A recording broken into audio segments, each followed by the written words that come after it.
کوئی بھی عمل تب تک کارآمد رہتا ہے جب تک اس کے مقصد کو پورا کیا جائے۔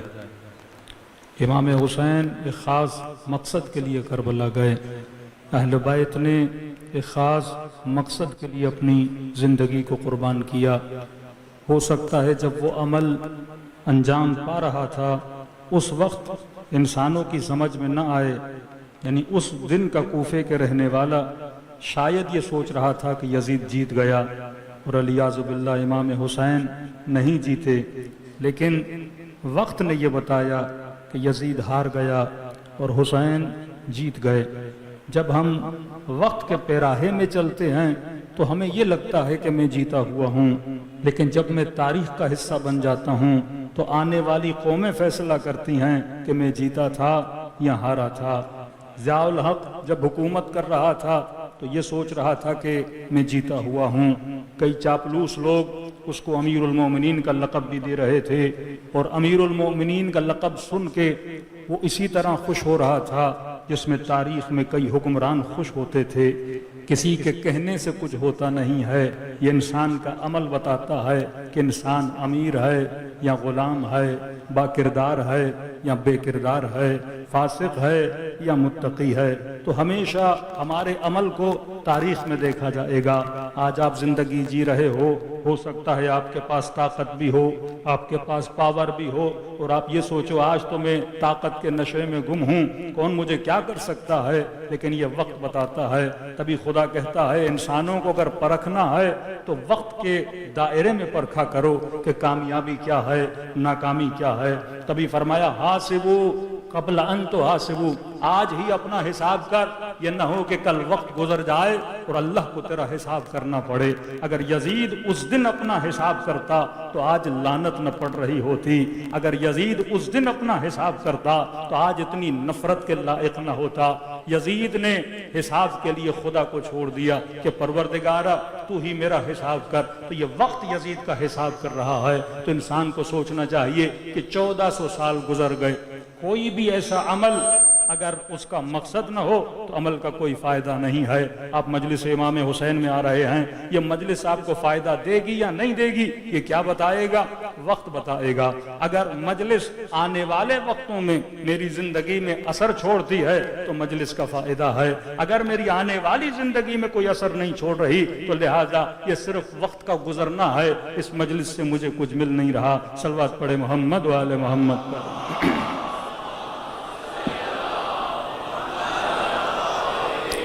کیونکہ آج پہلی مجلس ہے، تھوڑا سا موضوع پر بھی گفتگو ہو جائے۔ عادتاً ہر سال تقریباً کراچی میں 2 موضوعات پہ میں مجالس پڑھتا ہوں۔ مقصد یہ کہ 2 موضوع کا انتخاب کیا جاتا ہے۔ یہاں کیونکہ ٹائم کی قلت ہوتی ہے تو موضوع اس حساب سے ہوتا ہے، اور جو آخری ہماری مجلس ہوتی ہے وہ IRC امام بارگاہ میں عاشا منزل پہ ہوتی ہے، کیونکہ وہاں ٹائم انلیمیٹڈ ہوتا ہے، تقریباً 12:45 اور 1 بجے مجلس شروع ہو جاتی ہے۔ تو وہاں ذرا فکری موضوع ہوتا ہے، ایک قوم کو ایک جہت دکھانے والا موضوع ہوتا ہے۔ تو یہاں جس موضوع پہ تقریر کی جائے گی وہ یہ ہے کہ معاشرے کی تربیت کردار حسین اور کردار اصحاب حسین کے آئینے میں۔ اور وہاں پر جس موضوع کا ہم نے انتخاب کیا ہے تھوڑا سینسیٹیو ہے، لیکن قوموں کی بیداری کے لیے بہترین موضوع ہے، تو وہ ہے کہ اہل بیت علیہ السلام نے جو سیکرٹ نیٹ ورک بنایا تشیع کا، کہ آپ سوچیں کہ شیعہ کہ دنیا کی کوئی ایسی حکومت نہیں بنی، بنو امیہ، بنو عباس، پھر عثمانیہ، پھر مختلف حکومتیں جہاں جہاں بھی آئیں، سب کا ارادہ یہ تھا کہ کائنات میں ایک بھی شیعہ باقی نہ رہے۔ جس طرح سے تشیع کو قل و قمع کیا گیا، یعنی بچے مارے گئے، بوڑھے مارے گئے، ان کو شہر بدر کر دیا گیا، لیکن اہل بیت نے کون سا ایسا نیٹ ورک بنایا کہ آپ دیکھیں کربلا میں امام حسین کو گھوڑوں کی سموں کے نیچے روندا جاتا ہے، اس قدر ظلم کیا جاتا ہے۔ پھر بیچ میں ایک امام ہے، امام زین العابدین، اس امام اور چھٹے امام کے درمیان زیادہ فاصلہ نہیں ہے۔ ایسا کون سا انقلاب امام زین العابدین نے لایا کہ ایک ایسا زمانہ آ جاتا ہے کہ جس بھی مسجد میں جاؤ تو قال صادق قال باقر،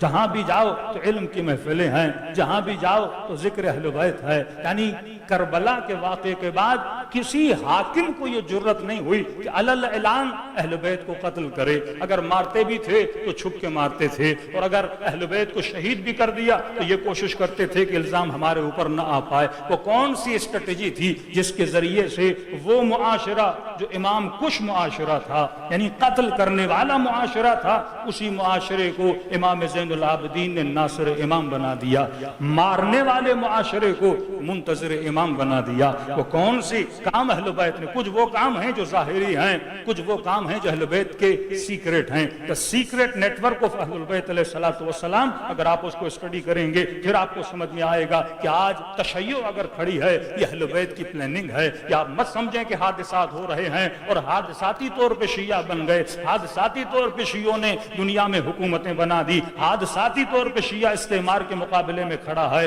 حادثاتی طور پہ کوئی حزب اللہ کی تنظیم بن جاتی ہے، حادثاتی طور پہ اگر اسرائیل کے مقابلے میں کھڑے ہیں تو تشیع کھڑا ہے. میرے عزیز یہ کوئی حادثہ نہیں ہے، یہ اہل بیت کی پلاننگ ہے، یہ اہل بیت کی تربیت ہے. یہ اہل بیت نے وہ اصول بتائے، اب کہا کہ جو بھی ان اصولوں پہ چلے گا اسے دنیا میں بھی عزت ملے گی، آخرت میں بھی عزت ملے گی. وہ کون سے اصول ہیں کہ آج دنیا جب تشیع کو دیکھتی ہے تو تشیع کی طرف کھنچتی ہوئی چلی آتی ہے؟ وہ کون سی جذابیت اور جاذبہ تھا جو دنیا کو تشیع کی طرف کھینچتا ہے؟ وہی تربیت اہل بیت علیہ الصلوۃ والسلام ہے، جس کے کچھ نقطے ہم یہاں پہ معاشرے کی اصلاح، کردار حسین اور اصحاب حسین سے بتائیں گے کہ ایسا کیا کیا امام حسین نے کہ وہب قلبی حسین کی طرف کھنچتا ہوا آ رہا ہے، حر حسین کی طرف کھنچتا ہوا آ رہا ہے. یہ کیا ہے کہ نئی نویلی دلہن کو چھوڑ کے وہ حسین کے لیے جان قربان کرنے کے لیے تیار ہے، کہ ماں اپنے بیٹے کو حسین کے سامنے پیش کر رہی ہے. وہ کون سی صفات تھی؟ اگر وہی صفات ہمارے اندر بھی پیدا ہو جائیں تو ہم بھی ناصر امام زمانہ بننے کی صلاحیت اپنے وجود میں پیدا کر سکتے ہیں. صلوات پڑھے محمد و آل محمد.